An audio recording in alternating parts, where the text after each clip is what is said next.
Hi, everyone. Thanks for joining us. I'm Robbie Napoli, director of Luke's, and today I'm very excited to be talking with renowned composer and organist David Hurd. For anyone who doesn't know David's work, here's just a couple of the amazing accomplishments he's had so far in his career.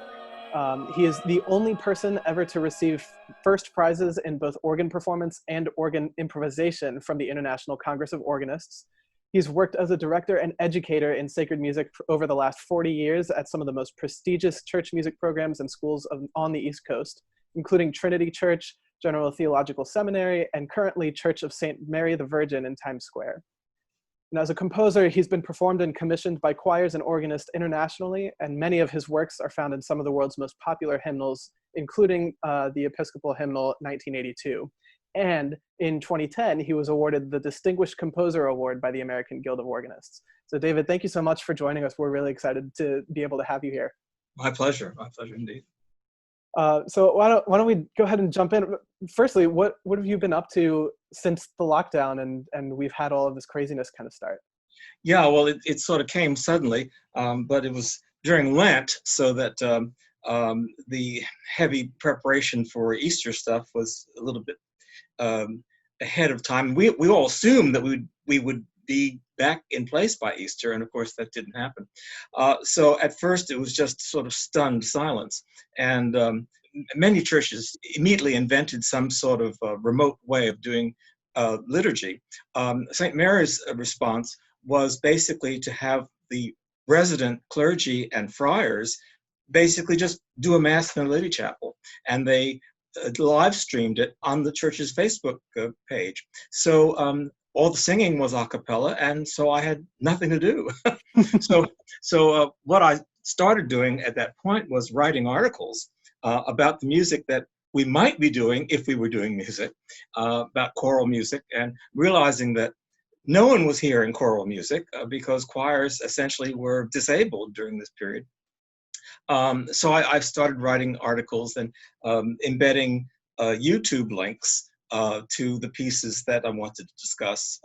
And so there was a series of 10 articles I wrote for the parish website on that basis. In the meantime, the choir became curious as to, well, why don't we figure out some sort of way to do something? And I have a professional octet at St. Mary's, and they're great folks. And amongst us, we just sort of decided, well, let's take a stab at some virtual choral music. And so we decided just to record a few pieces, and we've actually, I guess, released maybe 4 at this point, and we've got maybe 4 more in the pipeline ready to go.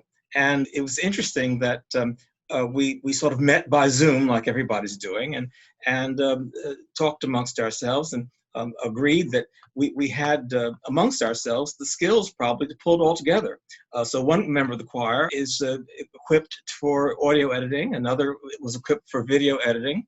I prepared the master tracks for us to record, and we sort of agreed how we were going to do it systematically, and so we've produced these videos with everyone in their little box on the screen, and it's been sort of fun. And what astonished me was when we did the first one. The first one was the Talus, "If You Love Me," and when the video was first put together, and I saw the test flight of it, it was the first time I had seen the faces of my octet for a couple months at that point, and it was a very powerful experience.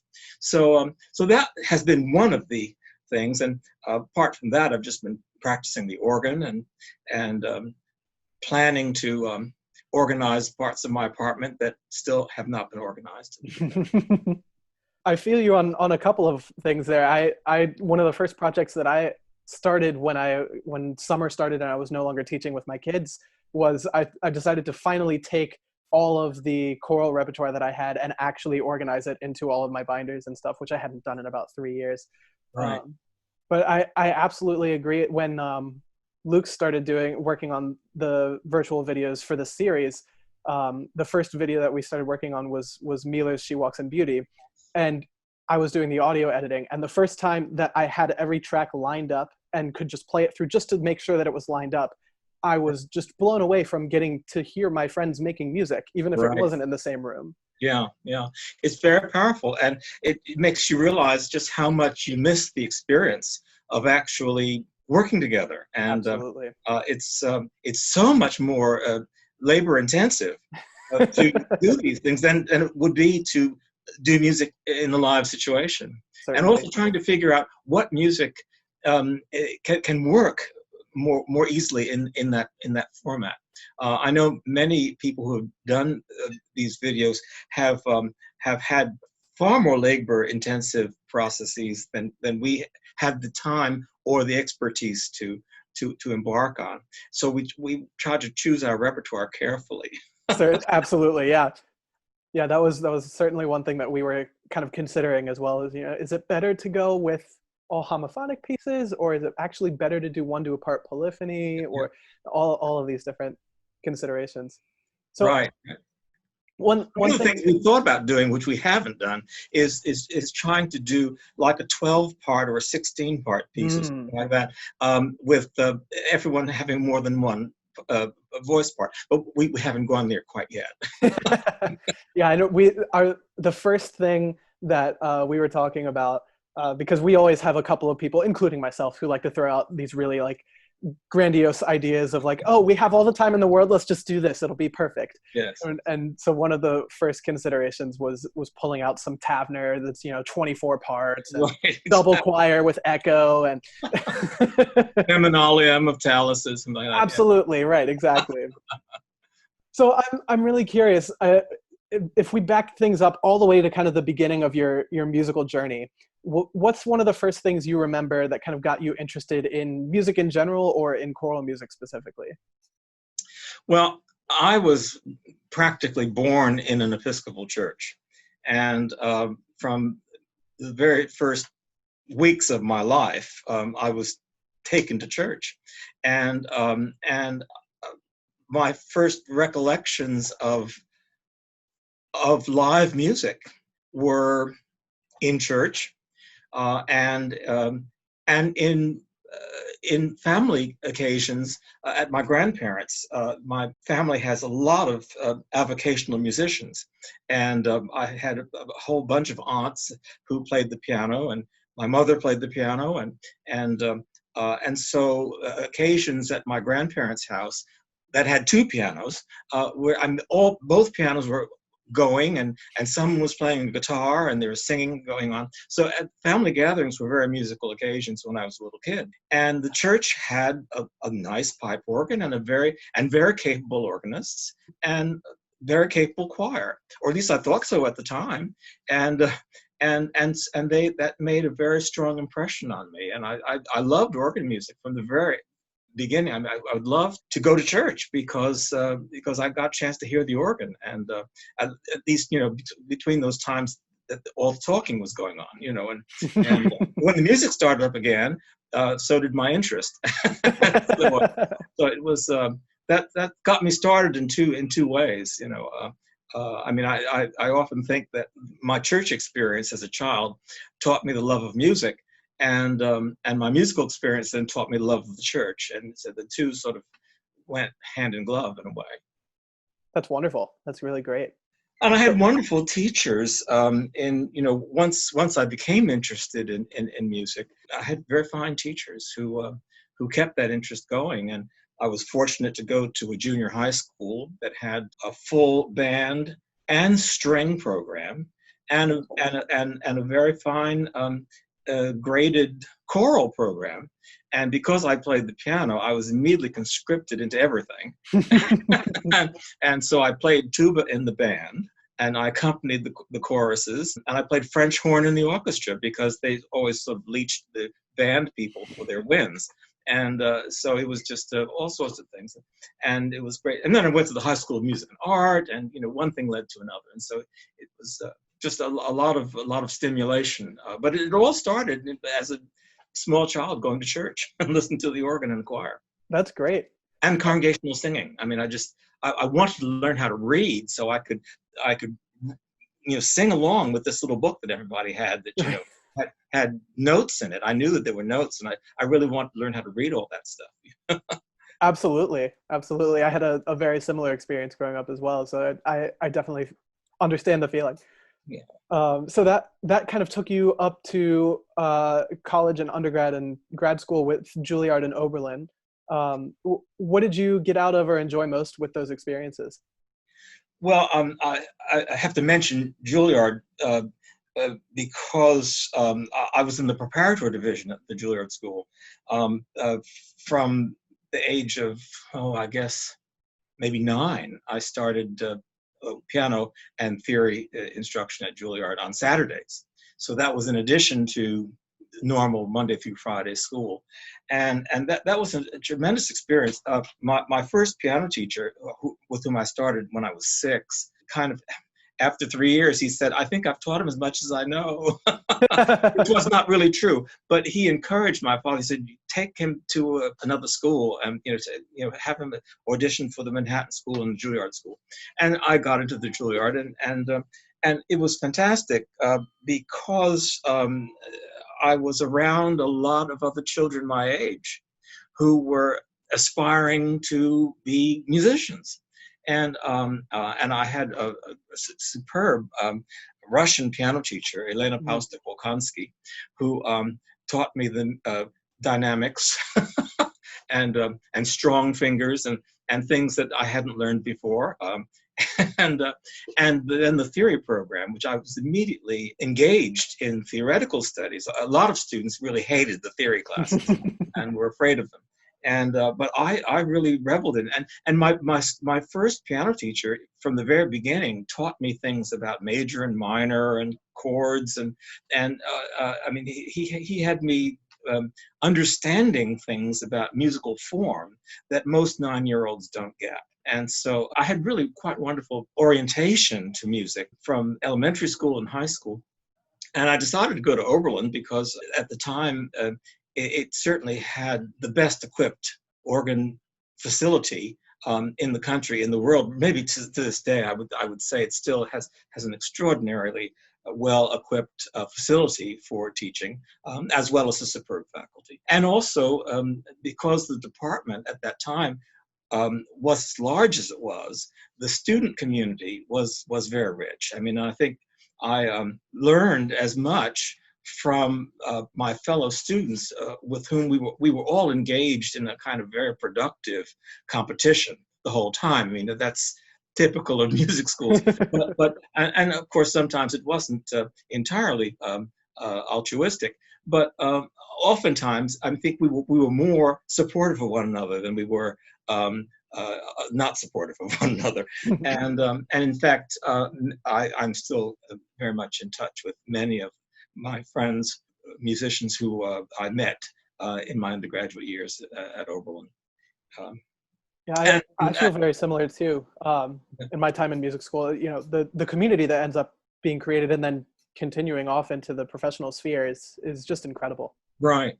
The Oberlin College Choir was a very important component. I mean, I have not done a great amount of formal work in choral direction, but I've sung under great choral directors and learned from them, and been deputized to do work under their direction. And so in lots of ways, even though I have not taken a number of hours of individual study with a choral directing teacher, I've had fantastic choral directing instruction and experience, and working in Robert Fountain's choir at Oberlin was one of the high spots of that. And because I think, again, going back to my very first musical experiences, choral music was always high on my list. I loved the organ and I loved choral music. And I often wonder if the priority had been slightly different had I made choral music my first priority and organ my second priority, because in a way it's sort of come out equal. Right. And I think of them as equally strong forces in my life. That's great. So do you have any memories or musical moments that kind of pop out to you as sort of a favorite or particularly memorable over the last however many years that you've been working in music? Oh my. I know it's a big question. Yeah, I mean, it's kind of it's A story or five or whatever. sometimes I feel very fortunate to have had, I think, well more than my allotted 15 minutes of fame. They've been just great moments. I think the most powerful experiences that I remember was in Washington, D.C. At the 2010 National Convention of the American Guild of Organists. They had commissioned me to compose a set of 3 psalms for the Washington Chorus under uh, uh, uh, I'm freezing at the moment, but so the piece was for choir, for a large chorus, and 2 organs, Okay. and so it was performed at the Shrine of the Immaculate Conception, and so that premiere, I think, was kind of one of those moments that stands out because it was a huge room full of people and great musicians and um, large work, and so that was really a lot of fun. Absolutely. Yeah. Absolutely. So kind of talking about, all of the pieces that you've written and all of those sort of things. Um, Obviously, one of the things that we're here to talk about is your piece, "O Night That Is Brighter Than the Day," which Oh, yes. we're performing in Songs from Home, this virtual series. And I'm really excited to have run into this piece and to really kind of get to dig into it a little bit. I've really enjoyed it. I'm curious to hear a little bit about the context of the piece and what maybe inspired you to write it and that sort of thing. I'll tell you the short part of that story. Many years ago, I attended a choral festival at which I'd been commissioned to write a piece, and I sat down next to a gentleman before the concert, and we introduced one another to it. And it turns out that he was also having a piece premiered at the same choral festival, and so we struck up a conversation. And make a long story short. His name was David Goldstein, and it was his habit to compose a Christmas canon every year and send it out. He printed it up and sent it out as his Christmas greeting. And so the following Christmas, I received David's Christmas canon, and I thought, what a clever thing to do. And so I thought, well, the next Christmas came along, and I thought, well, maybe I should write a piece at Christmas time and send it out. And as it turns out, I have written a little piece at Christmas time and sent it out as my Christmas greeting every year since like 1983. And at first, I imitated David and wrote canons, and then some of the pieces got a little bit more adventuresome. Anyone who composes on texts and knows the dangers of misreading a text, and so as it turns out, I was looking through Forrester Church's book, Earliest Christian Hymns, to find a text for my 1990 Christmas thing. And I looked through the Christmas section, and at the very end of the Christmas section, there was a text that caught my attention. It was this text by Asterius of Pontus, and 5th century text. And I thought, wow, what a fantastic text. And I thought immediately of Christmas midnight mass, the "Oh, night is brighter than the day." How splendid. So I wrote this piece, thinking Christmas the whole time. And then I had a funny feeling about it the whole way through. And I realized this text really, this is really for the Easter vigil. This is really the vigil of Easter. This is not the vigil of the Nativity. Well, the Nativity and Easter they're sort of related. So I went ahead and sent it out as my Christmas greeting. And well, of course, in fact, it wasn't a Forrester Church's error. It was just the way the print was on the page. He had gone over into the Easter section, and I hadn't noticed. Oh, I see. the way the page was laid out. So in point of fact, this is a sort of bridge piece for me, because I thought of it initially as Christmas, but it really is the vigil of Easter. And the text caught my attention because of the way in which it sort of paraphrases the Exalted, which is of course sung on the eve of Easter. And I thought it was this super text, and I was very much under the influence of my liturgical mentor, Thomas Talley, who was a faculty colleague at General, and he had sort of primed me for texts like this from that period, and so that's the story. That's amazing. I love it. Yeah. So when you saw the text, so for those who don't know, the piece is written such that it can either be performed by kind of semi-choruses or by one chorus together. Yeah. Was that sort of something that came up immediately when you saw the text, or how did that idea come about? No, actually, I mean, I think the original manuscript that went out as the Christmas card, I'm not sure whether it indicated division between choirs. It may have, but I'm not sure. I mean, I know that was an idea that came later. As I recall, when I was writing the piece, I was thinking 4 voices, and then it got the best of me towards the end. Like I thought, I have to add some more notes. And I love that ending so much, so I'm glad you did. Yeah, it's just kind of, I think part of my my musical mindset is that harmony begins with about 6 notes. And I force myself every now and then to write in 3 voices, just to prove it can be done, or to write without accidentals. Recently, I wrote a setting of the Magnificat and Nunc Dimittis in Lydian mode, and that was a tremendous discipline to just avoid any accident, stay in the mode. Actually, now I've performed the piece with small groups, having everybody sing the whole thing and just splitting it to 8 parts at the end. But I like the idea of 2 choirs singing antiphonally and then joining in this rich 8-part harmony at the end. Yeah, and for those who are watching who have seen Luke's perform live, a lot of our audience knows that one of the things that I particularly enjoy, and I hope the other singers enjoy as well, is these pieces that do involve antiphonal choirs, or could involve antiphonal choirs, and really using the space to kind of show that off to the audience. And this is one of those pieces that it's kind of almost a call and response. When you do it with the double choir.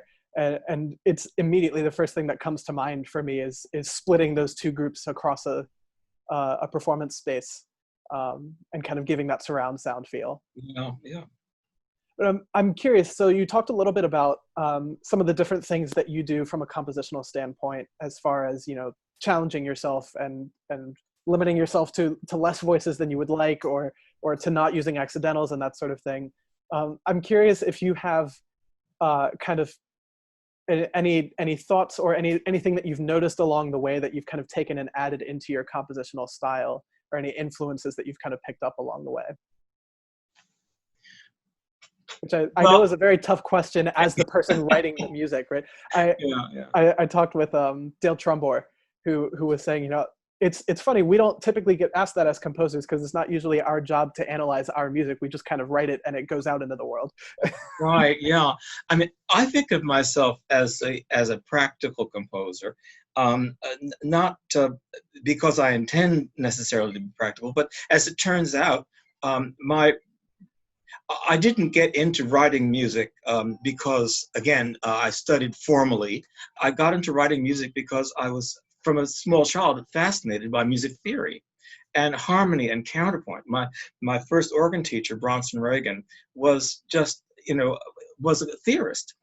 And his whole way of teaching me to play Bach was to understand the counterpoint from the inside out. And so in lots of ways, I studied composition, from the inside out in that way. And I came to desire to write music largely from trying to absorb an understanding of what composers who had written music that I was playing had gone through, and trying to understand and unpack that process from the composer's perspective. And then it turned out that there were occasions where music was kind of necessary, maybe, that hadn't already been written. This was very much true in the late 60s, early 70s, when the Episcopal Church was going through major prayer book revision. And, and all of a sudden there was a need for music for liturgical texts that were new and that sort of thing. And I was fortunate to work under the guidance of Larry King at Trinity Wall Street, to get to know Calvin Hampton, who was across town at Calvary Church, Gramercy Park. And there was a lot of energy between just those two guys who were writing music. In fact, Larry had this concept of paper cup music, use once and throw away, kind of like for the occasion. And I think he wrote a lot of music that stood up to repeated use. You might not have wanted to put the cup through the dishwasher, but it could be used many times. And so they encouraged me a lot. And a few years after my time at Trinity, I was at the Church of the Intercession, and I needed a mass setting for the new rite. And I asked Larry if I could use one of his that he was in manuscript at the time, and he said, absolutely not. He said, you need to write one.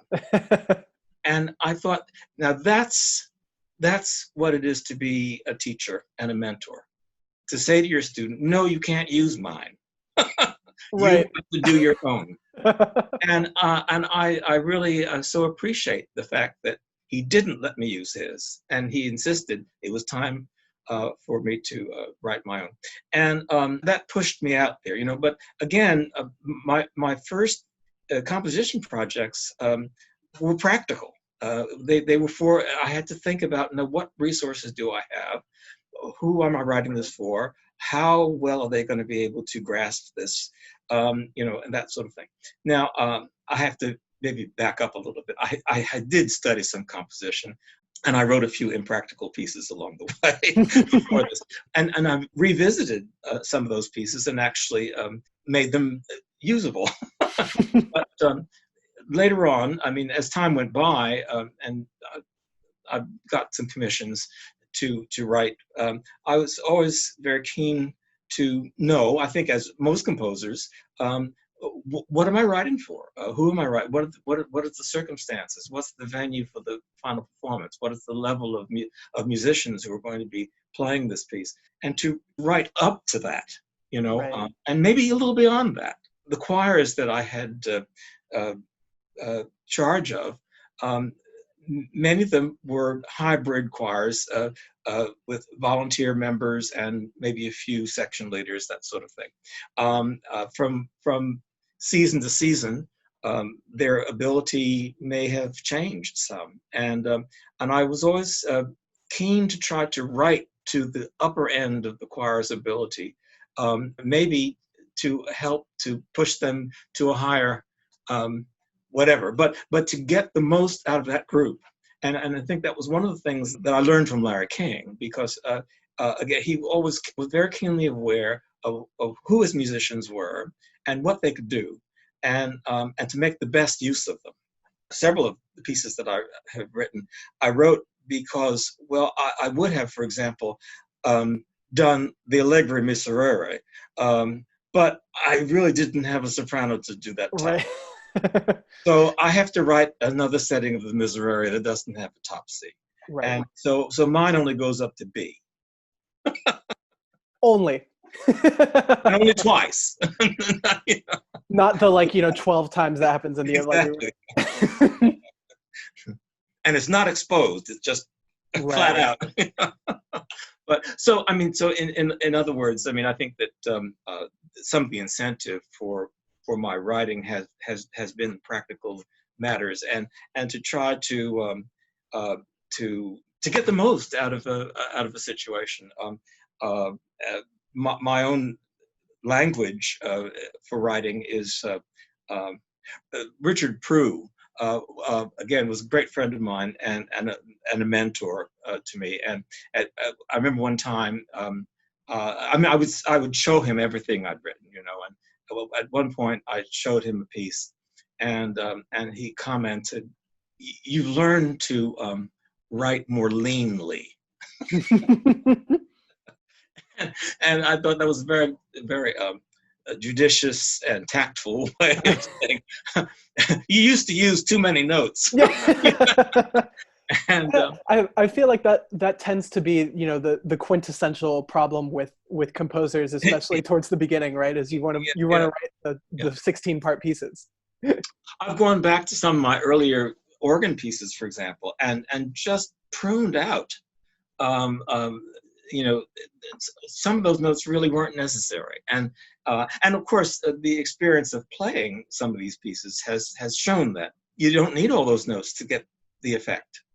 And so I think in terms of what I've learned over the course of time, maybe even within some of the musical style issues that I have, like assuming that harmony only begins with 6 notes. I mean, obviously I was kidding with that, but you know, I used to love very, very thick, you know, I played a lot of Rager when I was an undergraduate, and I still love Rager's choral music.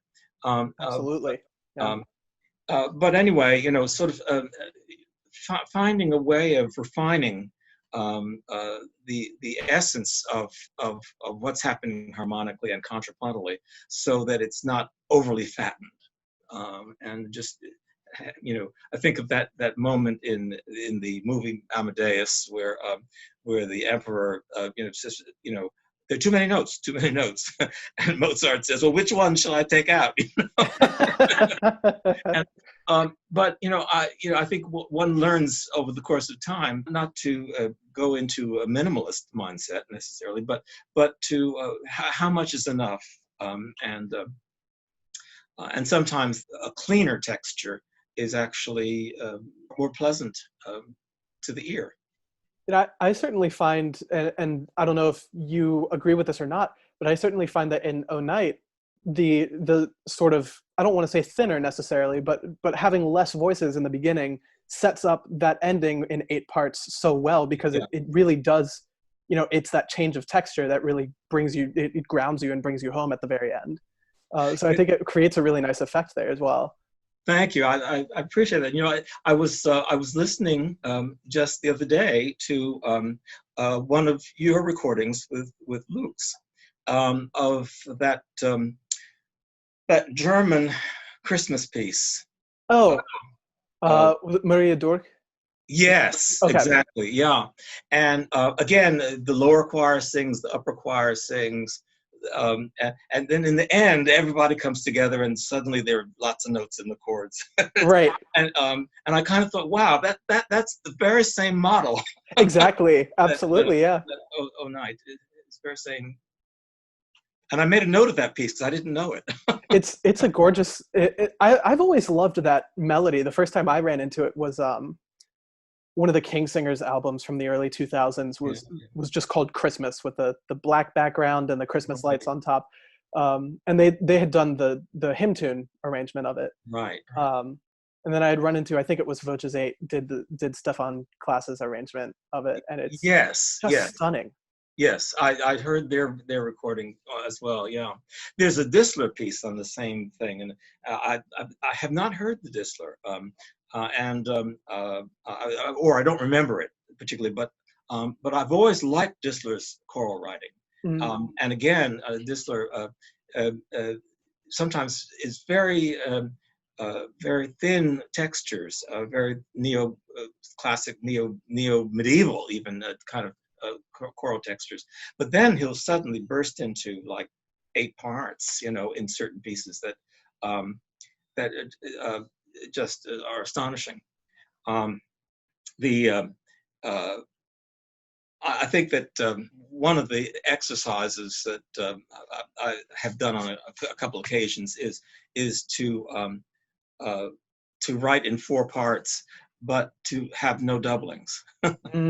So that that there are 4 different pitches, right? You know, consistently through the piece. And I think even when I'm not trying to do that, I end up doing that quite a bit, to again get that additional, more than a triad kind of sound. Right. It definitely is an advantage that especially in the choral textures, you get those four voice parts. So you have something to do with that extra voice that you can still Right, keep right. it usable for a lot of different types of groups. Yeah. And I think it's really interesting too, going back to when you were talking about sort of some of your influences and what you had learned from Larry King and all of those things. I thought it was so fitting that O Night is dedicated to Larry King, Yeah. which is really great. Yeah, there's one particular phrase, "Oh night desired by all the year." There was something about that, the music of that phrase, that I don't know that it reminded me of a particular piece of Larry's, but when I heard that phrase in my mind, I heard the Trinity Choir of that era singing that phrase, Mm, because he had astonishingly straight tone choir. And in the acoustic of Trinity, that particular sound, aesthetic, just when I heard that phrase in my mind, I heard the Trinity Choir singing it, and I heard this piece at Trinity Wall Street, kind of, and that sort of said to me, uh, this is for Larry, and Larry had just died that year. mm. It was he died on Maundy Thursday in 1990. So he was very much on my mind at that time. So What a great story there. Yeah. Well, I just want to say thank you so much for joining us. And oh my gosh, I almost forgot one of my favorite parts of these interviews that I've been doing. So let me backtrack for a second. Some of the people who are maybe more familiar with Luke's relationship between ourselves and our singers and our friends may know this, but when we interview singers or musicians or whoever, one of the things I really enjoy doing is asking just a totally off the wall question. So, and people can see those in some of the singer interviews on our website as well. So my question to you is, if you could train your newly acquired falcon to steal only one dessert, which dessert would it be? one dessert. I'm not really a dessert person. Okay. So when I do have a dessert, it's usually, like a special occasion. Okay. But I do have a weakness for brownies. Mm. And so, in fact, I even every now and then just bake a pan of brownies, and I just put them in the freezer and take one out every time I sort of need one. It's always good to have a nice reserve of brownies. Yeah, yeah. And so I'd have to. I think I just, yeah. Yeah, and then you wouldn't have to bake them because your falcon could just go off and find some. Yeah. So before we sort of sign off, do you have any advice for any aspiring or upcoming composers, conductors, other choral artists, singers, organists? Oh, well, just do it. Keep doing it. Particularly this time right now feels very discouraging in some ways, because it feels like everything's on hold. And we'll get through this. And I think that people are like what you're doing right now, like what I've been trying to do at St. Mary's. We're saying, okay, this is where we are. We're not going to stop being musicians. We're going to keep our craft going. We're going to keep connected with our colleagues, and we're going to do the best music we can, even under this situation. And people will appreciate it. I know that many people who have responded so positively to the virtual videos that St. Mary's Choir has done, has made it really very much worthwhile. And every time we do one of these projects, I think to myself, now when we're back together again, I'd like to do this piece live. Right. Definitely. And really, get at the things that we maybe couldn't quite get at in the virtual dimension. Definitely. Yeah. So, I mean, I just think we all need to be alive in the present as much as we can, and looking to the future, because we'll get together again. Absolutely. And I know one of the things that I've really enjoyed seeing and getting to hear from some of our audience members too is, as we've, recently put stuff on streaming services for the first time, or, the first virtual choir videos that we published, on all of those occasions, and I'm sure you had similar reactions from your congregation as well. I got a lot of people reaching out to me saying, thank you for this, because having new music that I can interact with Right. has given people, I think, a little bit of hope for Right. for the future of choral music. Yeah. And that it'll still be there. And one of the things that, obviously we have a great resource in recordings. YouTube is just has been a great blessing in that respect. Certainly. But it's interesting that that these virtual videos where you actually see the faces of people, and you see their mouths move, and you're just drawn into the performance aspect. Yeah, there are videos of live performances as well that we can see, but there's something about seeing folks who are coming from where they are and combining their effort to do something that is possible technologically, and is our best expression at the moment. That I think is very very heartwarming to Yeah, people who see it. there's a very human sort of aspect to it as compared to a raw recording that might not have the faces that you can see and interact with. Exactly. Yeah. And it is kind of like live, because we all know that that most of the recordings that we hear are highly edited, and they're perfect. Right. But there's something about the imperfection, maybe, and the human quality of some of the videos that are happening these days that that are really very, very warming. Absolutely. Again, thank you so much for joining us, and I've really enjoyed getting to talk to you and kind of meet you virtually for the first time, Me too.